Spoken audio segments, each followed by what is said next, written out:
Breaking news, Hardik পান্ডিয়াকে নিয়ে একটা বড় গুঞ্জন ছড়াচ্ছিল যে হার্দিক পান্ডিয়া নাকি 2027 আইপিএল সিএসকে এলএসজি ডিসি নেই খেলতে চলেছে। কিন্তু হার্দিক পান্ডিয়া আজ পুরো কনফার্ম করে দিল সে কোন টিমের হয়ে খেলতে চলেছে।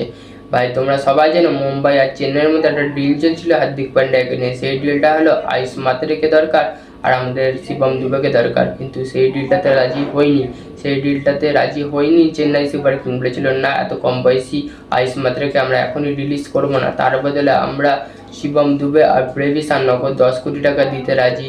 ভেবেছিলাম মুম্বাই ইন্ডিয়ান্স এই ডিলটাতেই রাজি হয়ে গেছে, আর মুম্বাই ইন্ডিয়ান্স এই ডিলটাতে রাজি হয়ে গেলেও আমাদের কুম্পু পান্ডিয়া হার্দিক পান্ডিয়ার তো একটা মত আছে যে সে যে টিমে যাবে সেই টিমে তাকে সম্মানের থেকেও মেন হলো তাকে ক্যাপ্টেনশিপ দিতে হবে।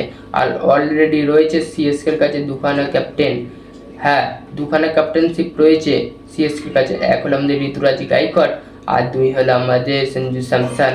আর একমাত্র একটা টিমই দিতে পারে আমাদের হার্দিক পান্ডিয়া কুম্পু পান্ডিয়াকে ক্যাপ্টেনশিপ দিতে, ভাই সেটা হলো কলকাতায় হার্দিক পান্ডিয়াকে ক্যাপ্টেনশিপ দিতে পারে 2027 আইপিএল। আর যদি কেকেআরে যদি চায় আমাদের কুম্পু পান্ডিয়া হার্দিক পান্ডিয়া, তাহলে কেকেআরে সব দিক দিয়ে ভালো হবে। ভাই তারা একটা ব্যাটার পাবে, বলার পাবে, একটা অলরাউন্ডার, আর মেন হলো তাদের ক্যাপ্টেন দরকার 2027 আইপিএলে। আর তোমরা সবাই জানো মুম্বাই ইন্ডিয়ান্স থেকে হার্দিক পান্ডিয়া 2027 আইপিএল দিয়ে বেরিয়ে যাচ্ছে। আর আমাদের হার্দিক পান্ডিয়া 2027 আইপিএলে খেলতে চলেছে কেকেআর এর হয়ে। পুরো কনফার্ম জানিয়ে দিল হার্দিক পান্ডিয়া, আমি 2027 আইপিএল কলকাতার হয়ে খেলতে চলেছি। তাকে কলকাতার জার্সিতে দেখতে হবে 2027 আইপিএলে।